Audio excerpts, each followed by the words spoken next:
The Right Side with Doug Billings.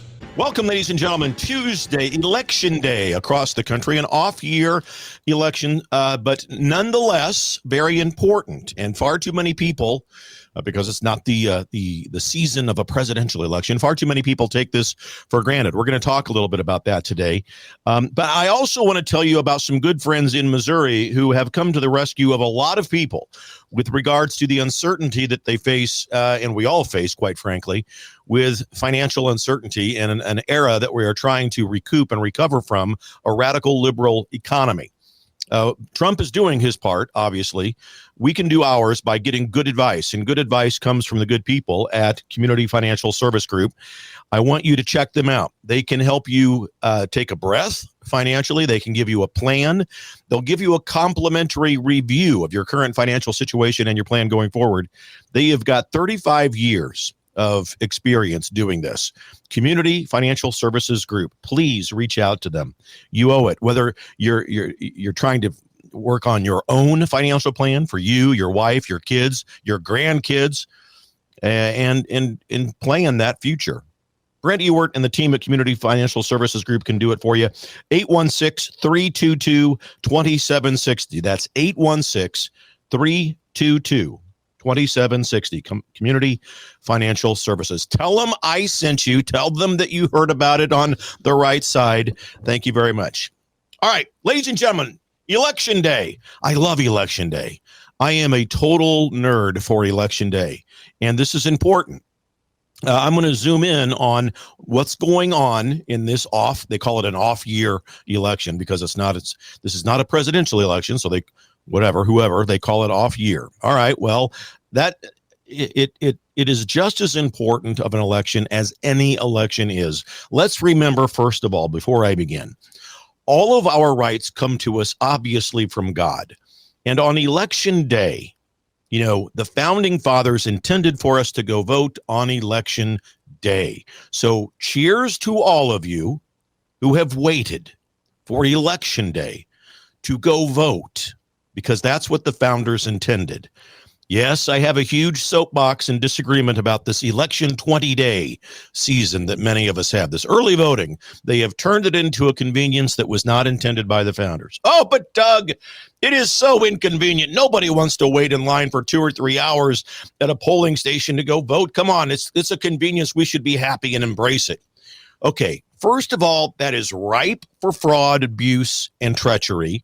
Okay. Oh, but Doug, the votes are stored safely on this machine right here. Really? You're going to try to convince me that votes are stored safely in a machine? Well, our district and our county has paper ballots, and we store them very safely in our county election committee. Oh, really? Do you now? Folks, Election Day. It was intended by the founding fathers as such. We have drifted so far away. I say it all the time. I'm a purist with this. Oh, but Doug, come on. It's an inconvenience. Again, I'm telling you, nobody wants to wait in line for 3 hours on Election Day. Well, now that, we all agree that our rights come to us from God. None of us disagree with that on the right side. What about the good men who have gone to the battlefield to defend your right to vote and who lost their life, who paid the ultimate price? I wonder if they found that to be an inconvenience. And we dare to suggest that we don't want to wait in line for 2 or 3 hours to vote? Shame on us. Let's get back to Election Day. This is my soapbox. For to get back to Election Day as the founders intended. If I gave myself permission to dream, if I were a governor somewhere, on the first day in office, I would sign an executive order, the Election Integrity Task Force. And part of that would be looking into getting rid of the electronic machines, going back to watermarked paper ballots, and setting it in tune and in rhythm with what the founding fathers intended. No more election 20-day nonsense. Now, again, we will always accommodate those who are disabled and, of course, our military. We will accommodate them. But for you and me, ladies and gentlemen, Election Day, why not make it a state holiday? I talked about this in Kansas all the time, and I even mentioned it in Missouri when I was, last year when I was on the trail with Bill Eigel and Will Scharf. And wow, Will Scharf, how proud are we of him? Look what he's done. But I would talk about making it a holiday. And why not? Why not? Why couldn't a governor say, you know what? I'm going to work with the legislature and we're going to, in Kansas or Missouri or whatever state, we're going to make Election Day a paid holiday in this state. That way we can all go vote. And there's no more, oh, well, I don't want to. It's going to be crowded. And, I don't want to wait in line. Well, Doug, what if we have so many issues on the ballot in any given election that there's just not enough time for a single day? I mean, this is what the woke snowflakes will throw out at us, right? Well, since everybody has the day off, we have a huge pool, a brand new pool with new people who may want to be, and we can encourage them to do it, poll watchers, paid election observers, and so forth. This is what we do as leaders. This is how we take it back to the intent of the founding fathers. And so today, November 4th, 2025, voters across key states in the country heading to the polls. And these are not just sideshows, ladies and gentlemen. These are important elections, even if they do call it an off-year election. Battleground states where conservative principles like limited government, secure borders, and economic freedom, reclaiming our educational institutions for our kids, all of these things and more are on the line. Let me start with Virginia, and let me preface this by saying it doesn't matter where you live. All of this is applicable to where you are. Just because I call out a certain state and you don't happen to be in that state, hang on, because the principle and the theme of what I'm about to tell you, it applies to you no matter where you live. So in Virginia, there's a gubernatorial race, and it's a litmus test, really, for the MAGA movement, the momentum that's been building since President Trump's return. And this is the case in whatever city, town, or county you're in. But Republican candidate Glenn Youngkin-inspired figures, people that were inspired by Youngkin's campaign, are pushing hard against this particular Democrat stronghold. And they're emphasizing, tell me if this rings a bell with you, conservatives, wherever you are. They're pushing for school choice, for tax cuts, for cracking down on crime in suburbs, ladies and gentlemen. And that's not just about who sits in Richmond, Virginia, in this case, which for those of you from Raytown, Missouri, that's the capital of Virginia. But this is about rejecting what the radical left has given to us as far as their agenda is concerned throughout the entire country. Biden turned Virginia blue. We've got to turn it back red. Conservatives see a real shot here at flipping the governor's mansion back red, especially with turnout expected to surge in this particular part of the country, even if it is an off-season election, because there are parents fed up. And let me know if this resonates with you. Parents who are fed up with woke education policies and small business owners who have been hammered by inflation leftovers from the previous administration. So yeah, we still remember what it was like, and they were going to the polls to vote for these things. The Right Side with Doug Billings. Hi, everybody. Welcome to the set of my show, Doug Billings. Hey, my good friends at EMP Shield, that's electromagnetic pulse, in case you're from Raytown, Missouri. Electromagnetic pulse could wipe out your home electrical system, could wipe out your vehicle. And thanks to the radical liberal agenda that was put forth under Administrator Biden and Vice Pretender Harris, there are lots of people in this country who want to do us harm. And maybe an EMP device would be their chosen weapon. But EMP Shield gives you a device that can protect you. This little baby here goes on your home outlets, a computer, a router, whatever you want to protect. And then they also have a larger model like this. You can still hold it in the palm of your hand that goes on your vehicle battery so that you can get out of trouble from point A to point B. EMPshield.com. Promo code Doug, ladies and gentlemen. Save yourself. Save your property. EMPshield.com. Promo code Doug. We're in this together, folks. Believe it. For the Republic. Cheers. The Right Side with Doug Billings. The Right Side, smack dab in the middle of the fruited plain, coming to you all around the world. Thank you also for those of you listening on the app. Don't forget, share the word. Tell everyone about Real Talk Radio Network and the app. Tell them to get the app because you can listen no matter where you are on the planet. And that way we can continue to grow this audience, which is, as you know, the most intellectually mature audience in all of Radio Land. How about that? So Election Day today, and when we look at Virginia, as we did before the break, New Jersey's also out there. They've got a gubernatorial race that echoes with issues that worry and concern us where we live. Okay, the incumbent is a commune socialist. These people, formerly known as Democrats. Okay, Phil Murphy. He's running on the typical commune socialist platform. High taxes and sanctuary cities, things like that, right? He's completely alienated the working class in places like Bergen and Middlesex counties. He's in trouble. And the Republican challengers are campaigning on promises to slash property tax. Tell me if that doesn't echo in your neighborhood and in your county, wherever you are. Property taxes is a huge issue. And I'm going to get to Missouri and Kansas and the Midwest, the breadbasket here, the heartland, in a moment. But they're running, the Republicans are, on slashing property tax. You know my opinion on that. I make a case that property taxes are not constitutional.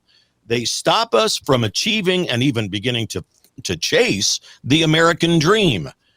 We really need to look at that. Oh, but Doug, there's precedent. They've been to the courts. I don't give a rip. We're going to, again, if you give yourself permission to dream, and it's Governor Billings in charge, we're going to take a look at that. And we're going to try to work with legislatures to get that under control. I'm just dreaming with you about that, but I am serious that property taxes need to be controlled, if not eliminated. And I'll bet you a nickel, if you have a governor who would dare to implement a DOGE department, what Elon did at the federal level, the Department of Government Efficiency, you would find $1 billion or more in waste, fraud, and abuse. And why not convince the legislature to use that money to eliminate property taxes in the counties and the state level? We've got to begin to elect MAGA conservatives. I know it's a county issue most of the time, all of the time, but we still have that as a target, property taxes. Oh, then they also are running, these Republicans across the country, on border patrol and bolstering law enforcement, backing the blue. Imagine that. I wonder how crime got so out of control in these blue states. I wonder it's because DAs and states attorneys generals never prosecute, or rarely do, with extreme prejudice, these violent criminals that we see. And if they are prosecuted, they're let back out early or given very light sentences. I wonder if we all recall any stories about that nonsense. So the Republicans have the high ground.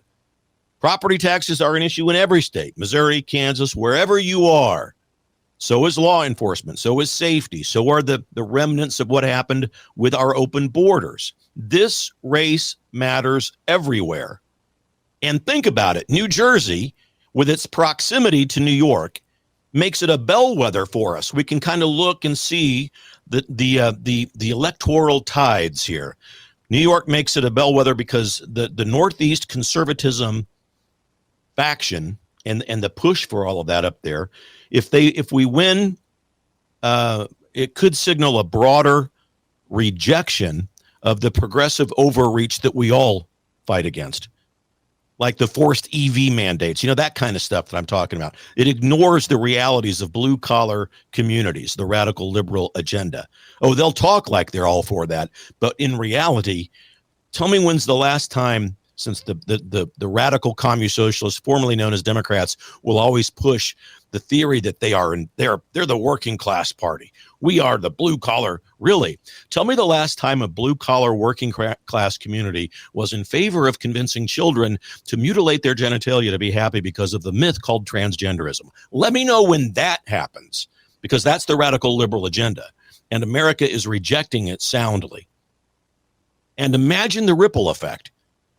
If conservatives gain ground, it paves the way for redistricting reforms that protect fair representation, and it dismantles that gerrymandering that Democrats do. So in New York, the local races, I've talked about it this week. We know Mondami's up there, but they've also got other key mayoral and city council seats like you do, perhaps, where you live. Buffalo, Rochester, other cities. That's where the rubber meets the road. Those mayor and the city councils and so forth. Think back to COVID days. If you had a mayor that wasn't going to put up with the COVID nonsense, or if you had a mayor who did buy into all of that. And with crime rates still elevated post Administrator Biden, the Republican candidates are hammering home messages of fiscal responsibility and public safety, just to name a couple. And you push, stricter. Look, in Albany, New York, this caught my mind because I know that it applies. We all think about this as conservatives. Stricter bail laws for these criminals. Voters are tired. We're just sick and tired of the catch and release policies that the left puts in place. And I'll remind you one more time, I've said it a million times, the reason that the radical liberal movement lets these criminals go is because they want chaos. They want crime. What other conclusion can we draw? They want the chaos and crime because they believe ultimately that it drives us to believe that big brother government is the only way that we can be safe. Well, that's nonsense, and America is thoroughly rejecting that. So that's why I bring these races up. They matter to you no matter where you live. And in Kansas and Missouri, all across the country, these off-year elections are important. These off-year votes, they could empower conservative votes in state legislatures where you live. In New York, in Jersey, and other places, where the governors of the Democrat, Communist Socialist governors have a grip. If we have decent wins, we can loosen that grip and set the stage for our 2026 midterms next year. So these races they're not glamorous, I admit it, but they're crucial. Low turnout. When we have low turnout, it often favors the organized left. If they do anything very well, they do get their rank and file and their grassroots movement organized. And when we look back, as I've told you, now we're not this way anymore, but prior to 2020, we weren't thoroughly involved, not like the radical left was. They really do a good job of that, and you got to hand, that's what they do. So every conservative ballot that is cast today stands against the socialist creep that is beginning to erode some of our cities. But we're not going to forget about the heartland. Missouri, you got special elections. Those are a slice of real America where rural values clash with urban progressivism that comes from St. Louis and other hubs, Kansas City, of liberal rank. In Jackson County, voters are deciding on local bonds and school board seats that could fund infrastructure without bloating the government. So these things matter. Christian County has a November 4th special today, right? Various municipal roles focusing on issues, everything from agricultural protections and energy independence. Think the opposition to the Green New Deal scam. The Right Side with Doug Billings. The Right Side, Doug Billings. Hey, if you do want to call, we do have a phone line here. We are that advanced. 636-224-6300 if you want to be part of the conversation. 636-224-6300. And a reminder, ladies and gentlemen, this is kind of a big deal for us over here.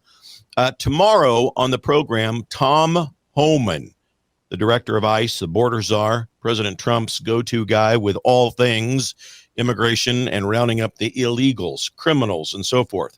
Tom Homan on the program with me tomorrow. Make sure that you spread the word and talk that up. It'll be a great show. We also, I might as well also, I'm trying to get, by the way, Tom Homan, I've met him. We've met a few times, once at the border in McAllen, Texas.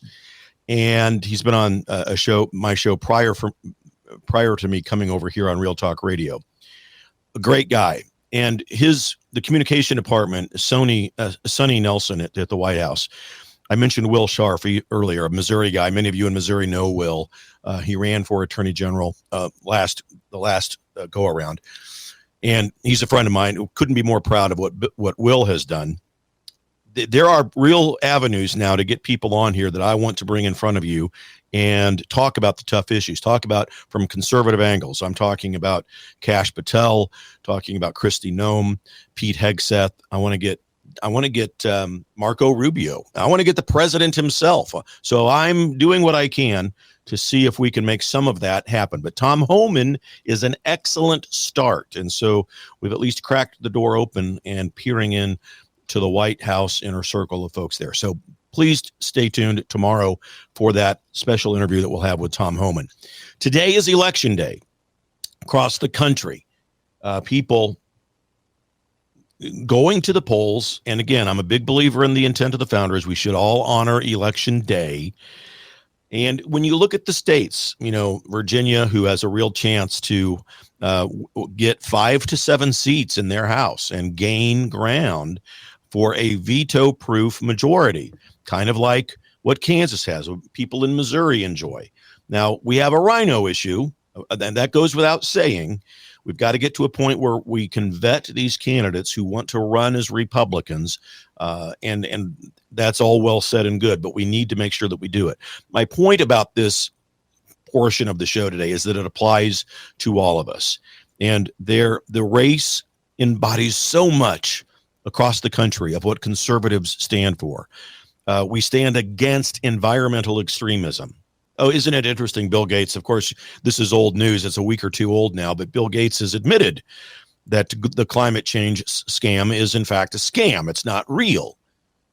So he'll go and concentrate on creating artificial beef and buying up farmland, which we have to prevent as well, but I digress. So today's ballots across the country are a referendum on returning to conservative values. So we'll see what happens. 7 o'clock poll time, everything closes down tonight. We'll be watching and seeing. Tomorrow, most of you will know when you wake up who prevailed and who didn't, and whether or not this is, in fact, a referendum for the conservative movement that we see in the country. I think, you look at speaking of the economy with regards to all of this, high gas prices under the Democrats, remember those days? But Republican wins could roll back those prices, boosting manufacturing and logistics hubs all across the country. Trump has brought gas prices down in these 10 months. I give him that. We've got a lot to do with food prices. We've got a lot to do with other things. But it's not just policy here, folks. This is cultural preservation as well. Shielding the conservative movement, the wins, if we get them, shielding families from progressive mandates. Say, for example, in school with curriculums. I'm a former high school teacher. I have a master's degree in curriculum and instruction. I happen to know a thing or two about that. And parents' rights have been undermined continually under this radical liberal agenda. You don't learn traditional history in American schools, or at least not in most of them. You get this conglomeration of liberal progressivism that paints America as the villain, and there is no such thing as American exceptionalism.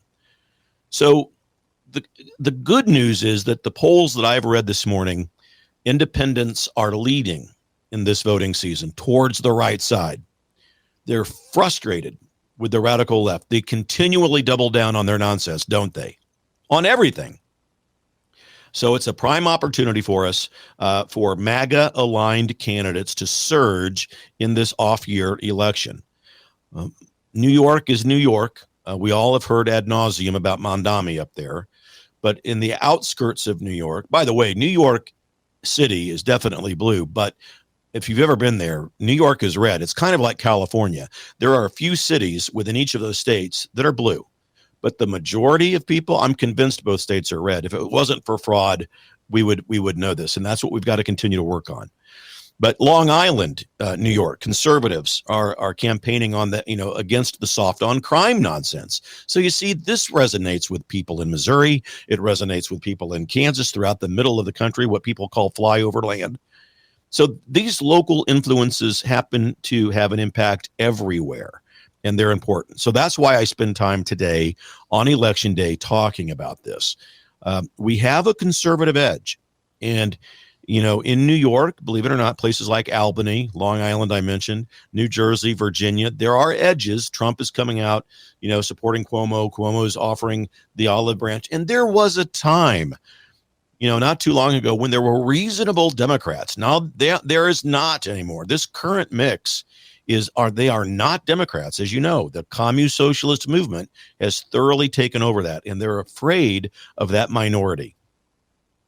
So with turnout historically low in these kinds of off-year elections, our movement, the MAGA GOP grassroots movement, could deliver upsets if we are mobilized enough, if we have voted. So we can reshape our own destinies and reclaim a lot of what we want. And Missouri and Kansas, the heartland in general, could really lead the way here. Jackson County, Missouri, propositions on public safety funding, where conservatives are pushing for reallocation of resources to help the police over the liberal agenda that wants social programs that are not effective. Christian County, Missouri, today's contest for school boards and school boards where you live, another crucial, important piece to consider. You know, and something that doesn't get spoken about often, that's what's happening in Christian County. There are proposals on the ballot for expanding vocational training for high school students. Vocational training as opposed to that elite college prep program and stuff, which, each has its place. But we need to refocus on vocational training, blue collar opportunities, and good paying jobs for these kids. So this is quintessential conservatism that we're looking at across the country, empowering local people to decide on issues like eminent domain for pipelines, which boosts energy exports and jobs, right? And the analysis shows that these races that we look at are microcosms of the national divide that we see across the country. A red sweep, a conservative Republican sweep, could embolden you people in Missouri. Congressional delegations to back Trump's agenda on trade, on immigration, and ensuring that Missouri shows the way and can lead. In Kansas, they try to do this, but they're copycats. They have a supermajority in Kansas, but the Republican leadership simply copycats Missouri or Kansas or other states. Oh, this redistricting issue is a perfect example. I did a YouTube short on this yesterday. We need bold leaders that have foresight, that we should have been legal redistricting to make it fair for years, years ago with this supermajority. I'm speaking about Kansas specifically, but I'm sure that it applies to where you live as well. Johnson County, Kansas, Sharice Davids, a state congresswoman, commune socialist.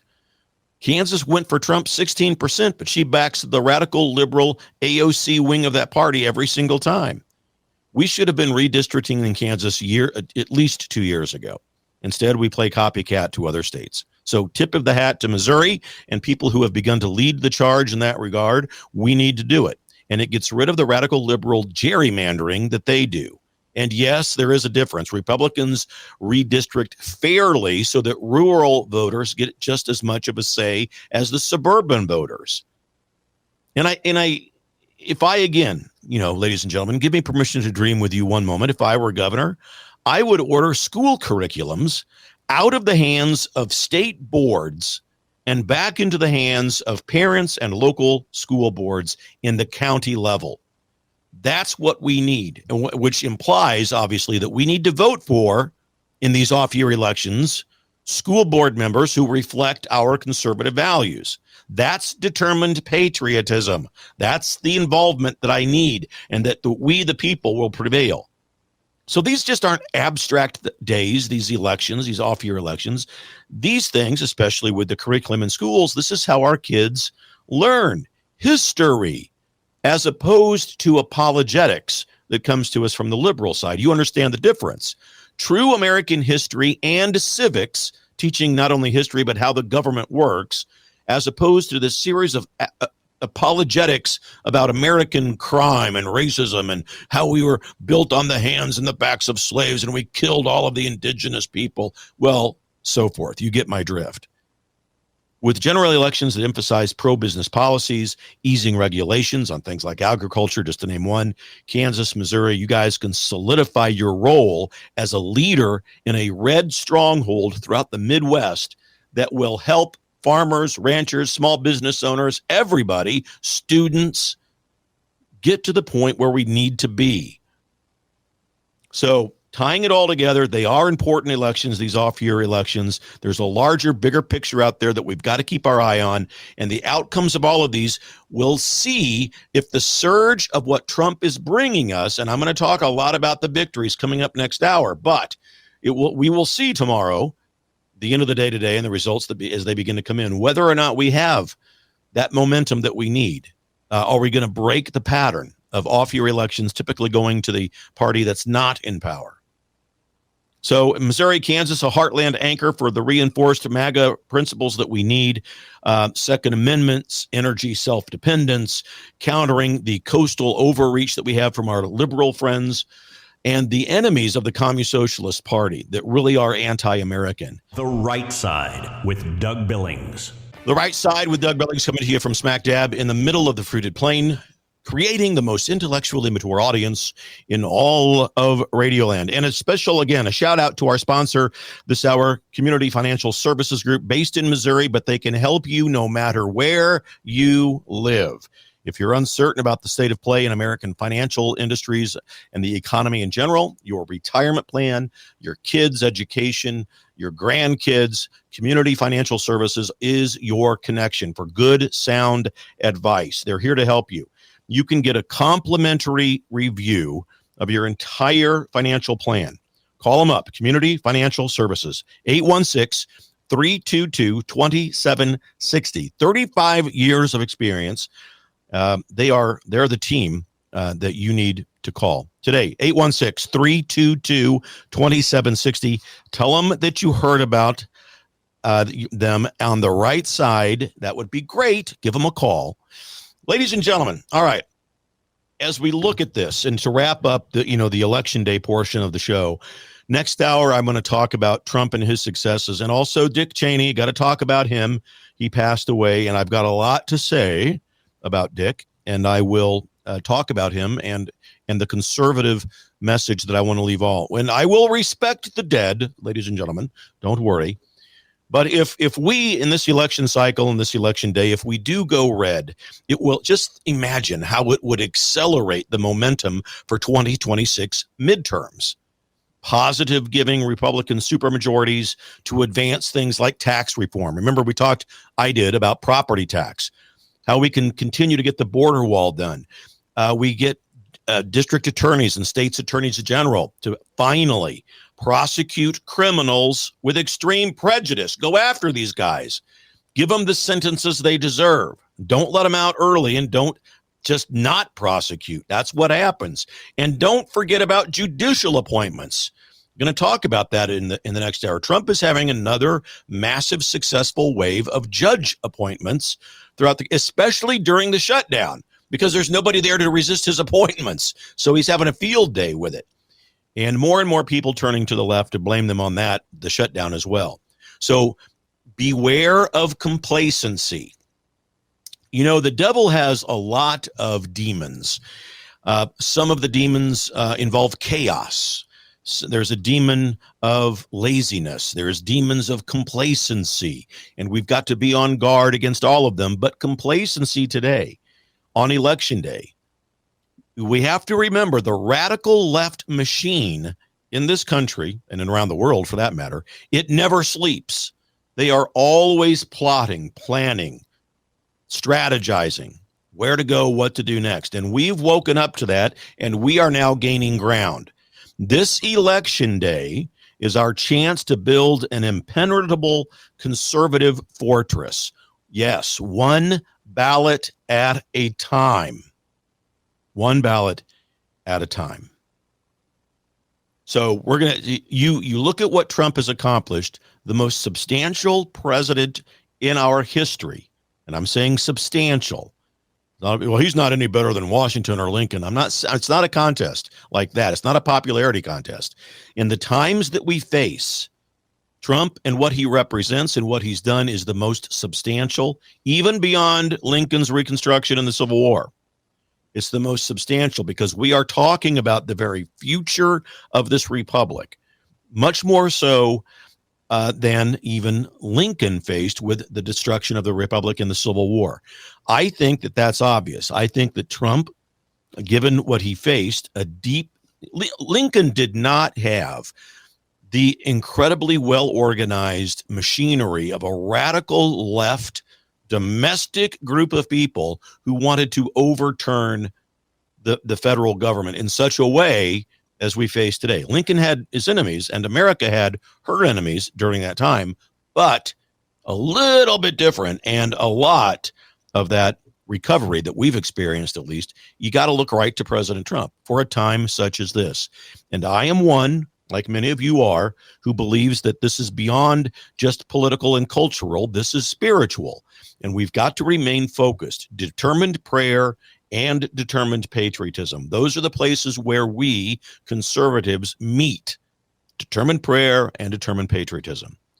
So we'll focus on the great news and the victories that Trump has, because I think it does us good, especially on an election day, to remember that, to remember the good, because some of us, we may be plagued by the demon of complacency. We may be plagued by the demon of cynicism, which is real, or the demon of, non-patience, people that want results right now, all of that. And I've been a victim of all of those things myself.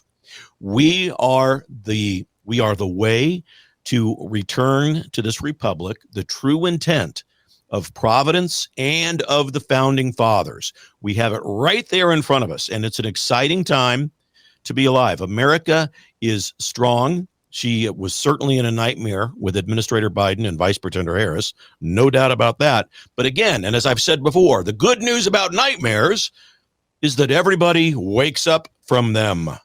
And we are in the middle of this great reawakening, back to the divine providence, back to the founding fathers, and to each other, realizing that we are the solution to what we see. The government is not. It's we the people, as intended.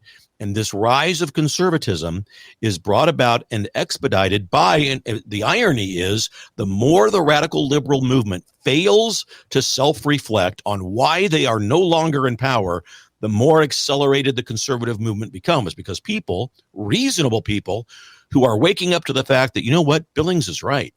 The Democrat Party doesn't exist anymore. It's this conglomeration of communism and socialism. No wonder he calls it the Communist Socialist Party. He's right. And I don't want anything to do with that. So millions of those decent people are waking up and they're coming over to the right side because they see it. And that's good news. That's why Trump won this last time. More and more people waking up to that. So good news surrounds us. So we will have that perspective going forward. We believe it. We believe that we will prevail. And so next hour, stay tuned. And don't forget tomorrow, Tom Homan right here on this program. We'll talk about the success because it's important as we try to lift each other up. That's, again, you talk about the founders, and when people in their day were facing adversity, challenge, and tragedy, the founders didn't intend the government to swoop in and rescue people.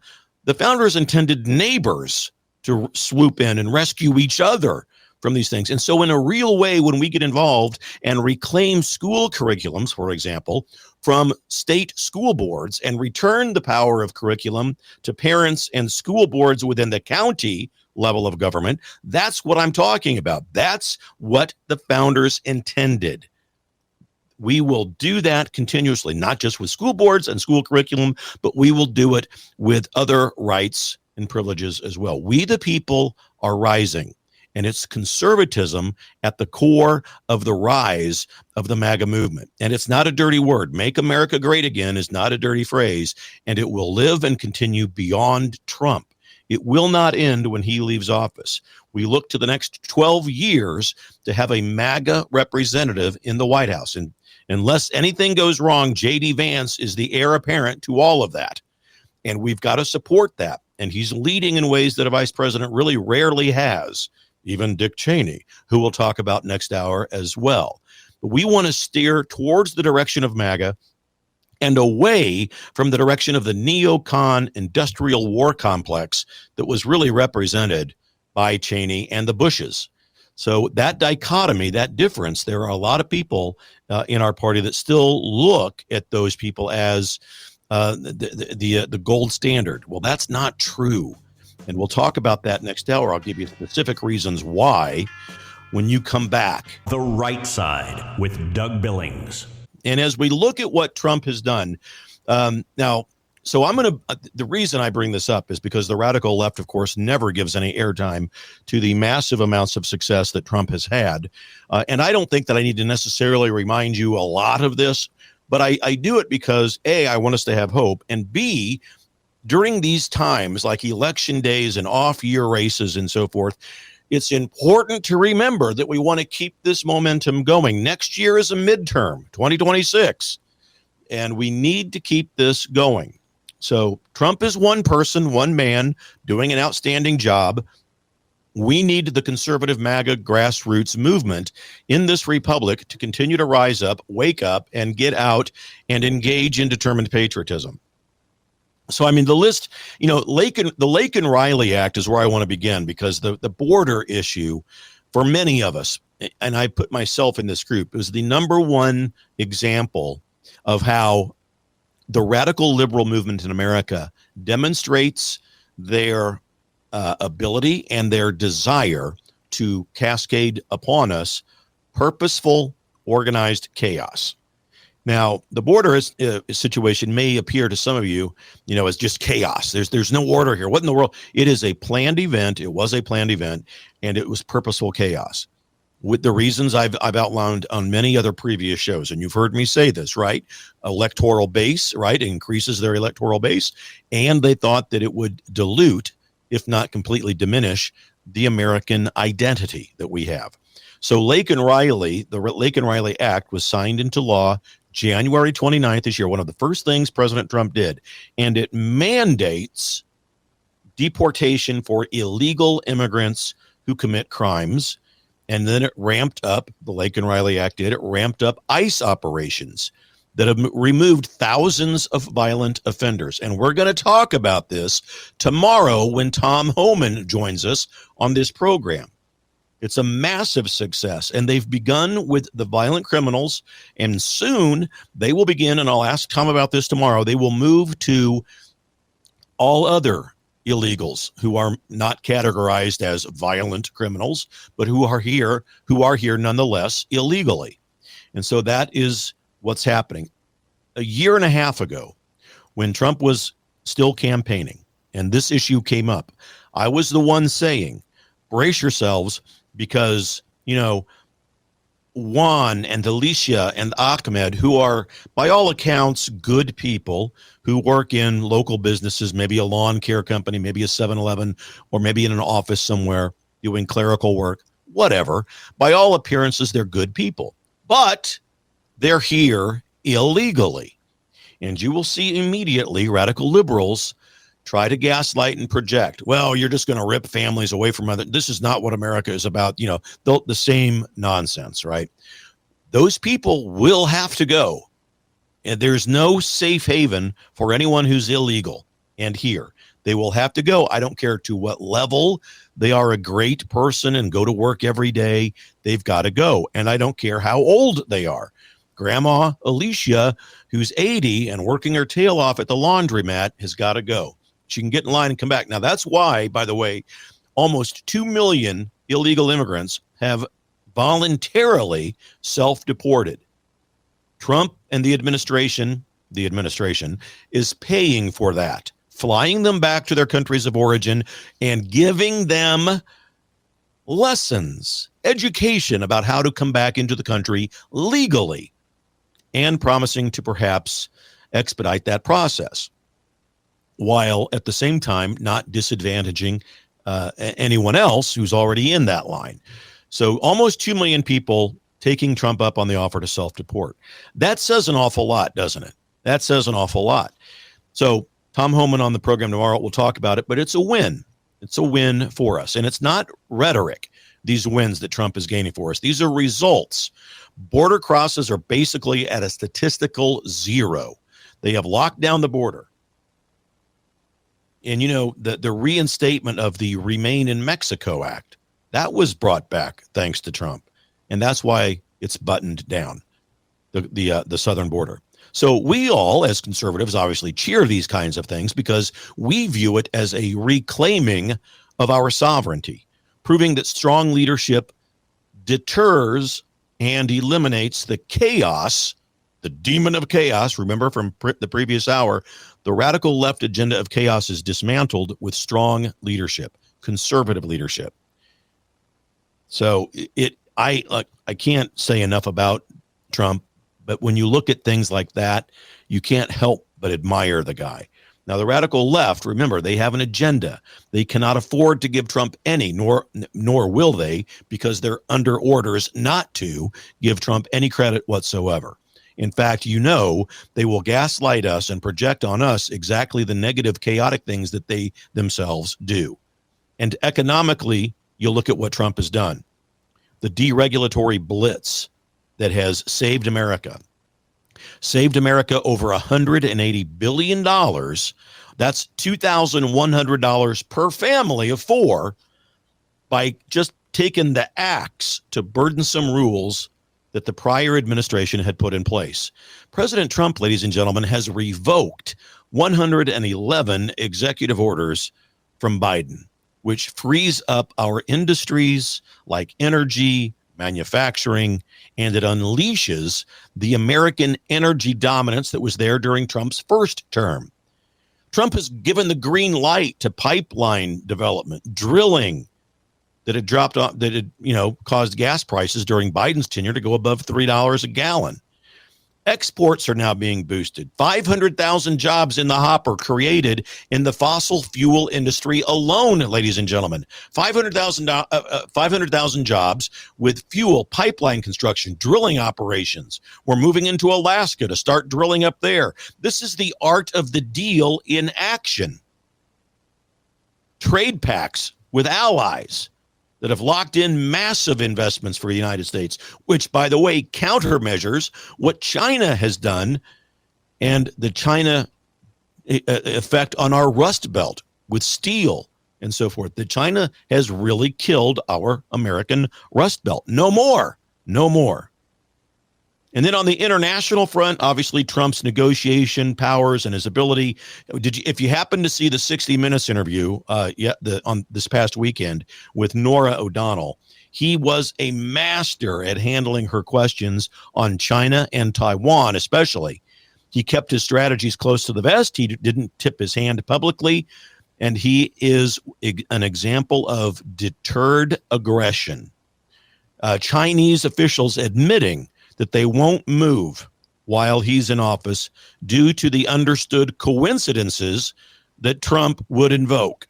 China gets it, and they've said so out loud. So the ambiguity that Trump demonstrated in that interview isn't weakness. It's smart power, allowing covert preparations like bolstering Taiwan's defenses without escalating any tensions whatsoever. And that's exactly what's been going on. Trump's approach has yielded huge wins with regards to that. China has suspended rare earth export controls, and they've issued general licenses for those minerals that will help us. And they've also, by the way, clamped down on the fentanyl flow, the recipe of the ingredients that are going to places like Venezuela and killing Americans. China has dropped retaliatory tariffs, and they've agreed to buy 12 million metric tons of United States soybeans. So Trump has secured all that with China. So in exchange, we, the U.S., modest U.S. tariff reductions by about 10 points with China and extended exclusions, a deal where America comes out way ahead. And so we see these wins all the time with Trump. Never any airplay in the traditional media setting on legacy news and so forth. And for us here at home in the United States, within Trump's first 100 days, we saw, I love it, we saw 142 executive orders, which is a world record in presidential executive orders by a long shot. Now, those things ended woke culture, federal agencies and schools and so forth, the military, the whole woke agenda. Now, the trick with this, of course, we got to get our legislature to act and make a lot of these executive orders law. And that's why, again, the momentum of today on election day and then into next year at the midterm, it's so important because, as you and I know, these things don't happen fast. We need to make sure that we have more wins and that we hold these people accountable if and when they do win. And he's really taken good care of the VA, the veterans. Trump has cut waiting times by 40% for our veterans who go to VA hospitals or doctor's offices for care. pushed tax cuts, extending the 2017 reforms that he initiated, putting more money in workers' pockets. So the tax cuts and reforms, all of this, on and on and on. The Right Side with Doug Billings.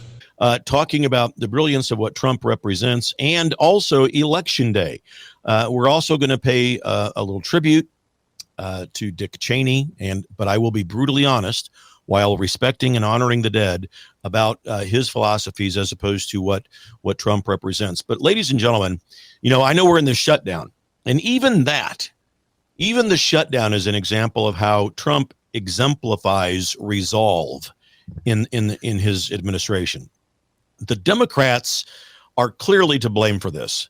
The Republicans, for once, and yes, because of Trump, have won the PR battle here, the branding battle of a government shutdown.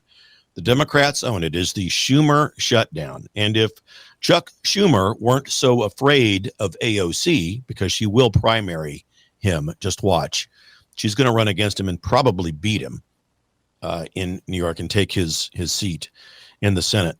A story for another day, but just earmark that and mark my words.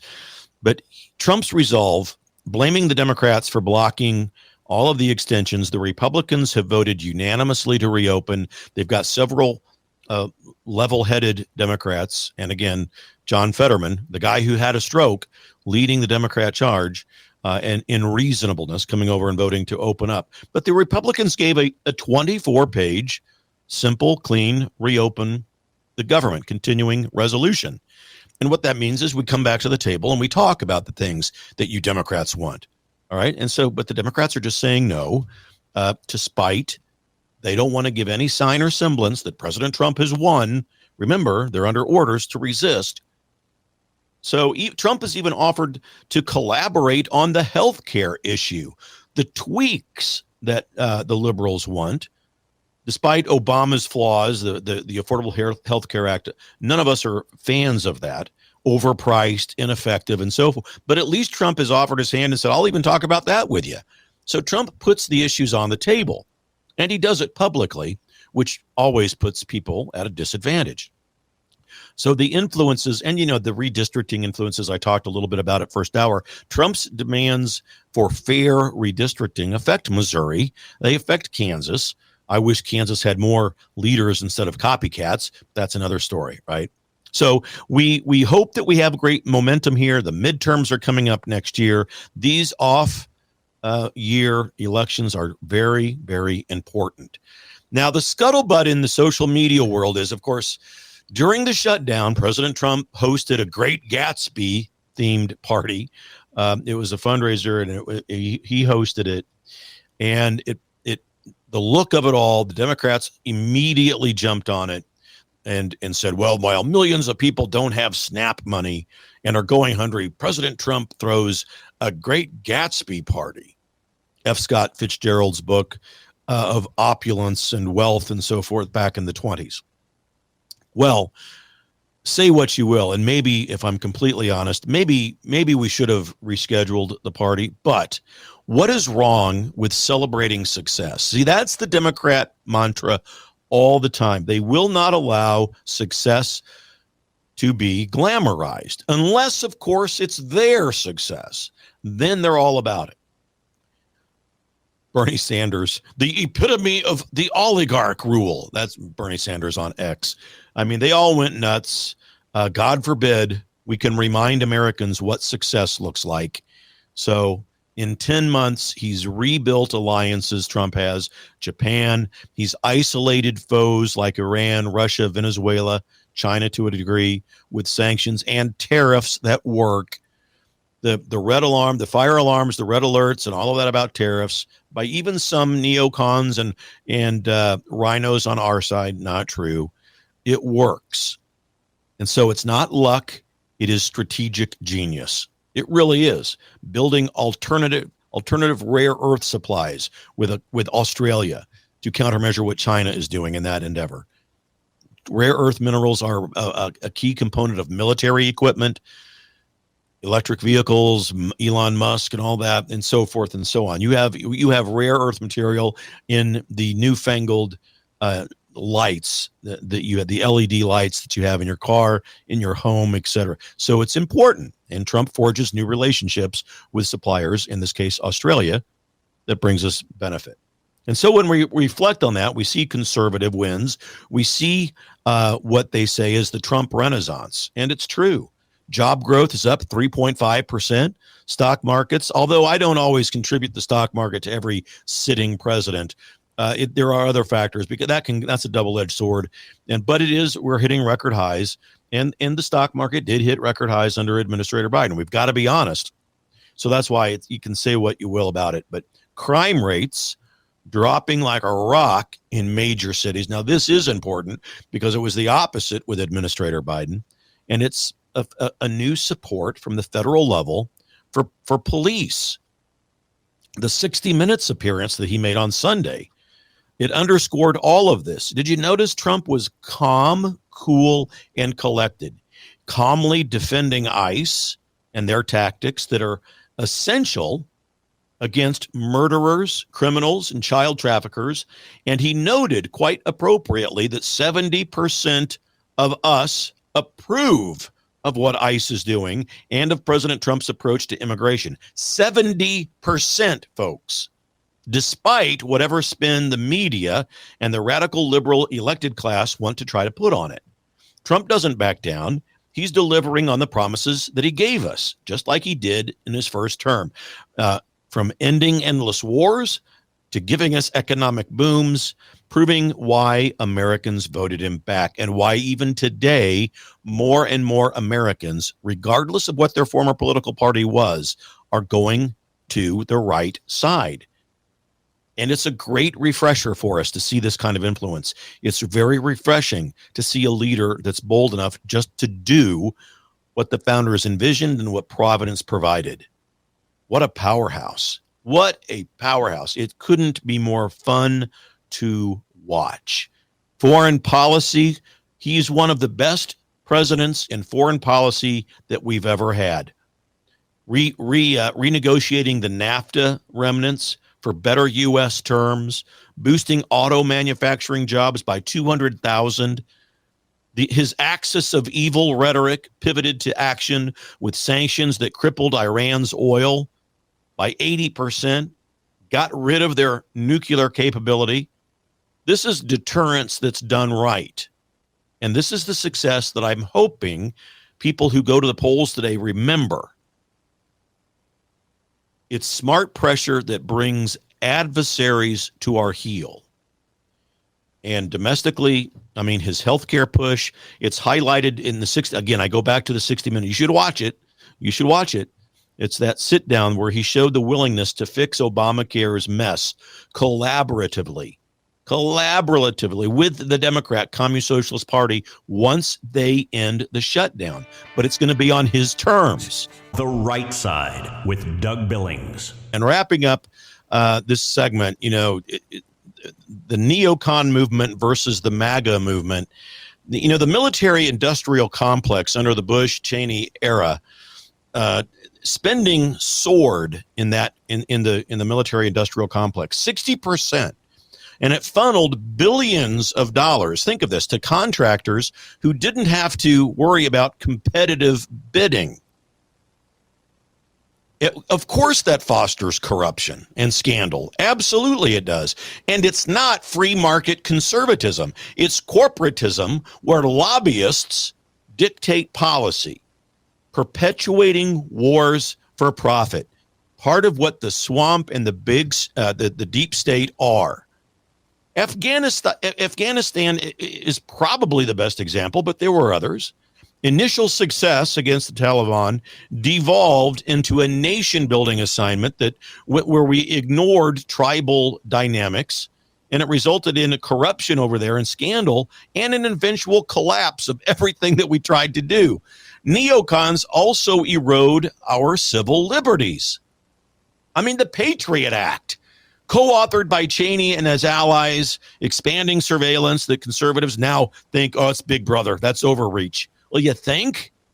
used against citizens in ways that are far away from the intent of it as an anti-terror program.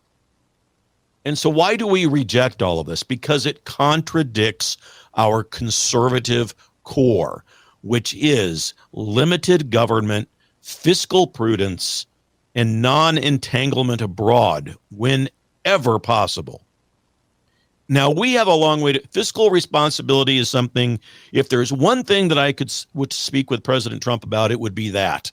Let's be more fiscally responsible. Let's get the legislature. Let's balance the budget, please, Mr. President. I mean, that would be one thing. But the Trump era in general is showing us alternatives to what the Bush era put forth. I mean, actual diplomacy instead of wars, tariffs on China, sanctions on our foes. And that achieves our goals without boots on the ground. Logically, these neocon wars created blowback for us that we didn't need, that was completely unavoidable had we had the guts to stand up to it in the ways that Trump is, because we had increased terrorism recruitment during those days. We had refugee floods straining Europe and indirectly us. And by the way, those refugee crises that Europe faced back then have now become part of why they have no national identity in countries like France and Germany. Our debt was up 120% of our GDP during those years. So we just have to be honest, you guys. I mean, this MAGA movement, this Republican Party as refounded by Trump, can't afford more Bushes, more Cheneys, pushing policies that enrich the elites while it bankrupts families. I mean, why are some rhinos, you look at the radical liberal movement and the rhinos, why do they not want to embrace the MAGA realism that's out there, all full of evidence and truth? Strong defense at home, deals made abroad instead of bullets and bombs dropping, no unnecessary blood or no unnecessary loss of our treasures. Ladies and gentlemen, Cheney's passing is a chapter closed. Let's rewrite the next phase, the next chapter, with peace and prosperity and true conservatism that is all brought to us by our strength, the American identity that the radical liberal movement so much wants to erase. Let's focus on that. We know, you and I, we look at what has done this past week, this past month, the past 10 months since President Trump has been back in office. The reason that we see the radical liberal movement panic, the reason that we know Trump's being effective is precisely because of the panic the radical liberal movement is in this country. They literally do see in real time Trump unraveling their entire agenda. They look at them. They have no direction. They have no rudder. They don't know what to talk about other than resisting President Trump at all costs. They have engaged in no meaningful self-reflection as to why they lost power during the last presidential election, and they clearly don't understand the pulse of the American people with regards to law and order and the entire array of issues that surrounds illegal immigration. Not to mention, and we could go on and speak for another hour about how they have not self-reflected about their woke, radical DEI and the transgender nonsense. Now, look, you and I have compassion for everybody, and we have empathy for everybody. Now, we're not going to say, well, we're not going to support transgenderism because it's a myth, but we will have compassion for people who have been seduced by that myth, and we will try to get them help. We will not give in and embrace a culture of death via abortion. We will try to help women, genuinely try to help them, women who are in an unwanted pregnancy. Thank you very much. And we will say, let us help you. Let us help pay for this. Governor. The Right Side with Doug Billings. conservative governors should be signing executive orders, the Right to Life Task Force, whatever you want to call it, and audit in Kansas, which is now a destination state for late-term abortions, and whose state GOP wants us to sign, anybody who's running, they're demanding that you sign an agreement, who no matter who gets this nomination, you must support. Well, nonsense, because one of the candidates in the Kansas race for governor is a woman who's the most pro-abortion candidate ever from either side. And I wouldn't sign an agreement to say, yes, certainly I'll support that if she's the nominee. Nonsense. Yet that's what the state GOP is trying to accomplish. I just use that as one example. Find your own way forward here, ladies and gentlemen, with regards to your involvement, and bring in to the picture, into the frame, MAGA conservative values that we know lift people up and help them get beyond the seduction of the radical left that only tears people down and only destroys human dignity. The Right Side with Doug Billings. Hi, everybody. Welcome to the set of my show, Doug Billings. Hey, my good friends at EMP Shield, that's electromagnetic pulse, in case you're from Raytown, Missouri. Electromagnetic pulse could wipe out your home electrical system, could wipe out your vehicle. And thanks to the radical liberal agenda that was put forth under Administrator Biden and Vice Pretender Harris, there are lots of people in this country who want to do us harm. And maybe an EMP device would be their chosen weapon. But EMP Shield gives you a device that can protect you. This little baby here goes on your home outlets, a computer, a router, whatever you want to protect. And then they also have a larger model like this. You can still hold it in the palm of your hand, that goes on your vehicle battery so that you can get out of trouble from point A to point B. EMPshield.com. Promo code Doug, ladies and gentlemen. Save yourself, save your property. EMPshield.com. Promo code Doug. We're in this together, folks. Believe it. For the Republic. Cheers. The Right Side with Doug Billings.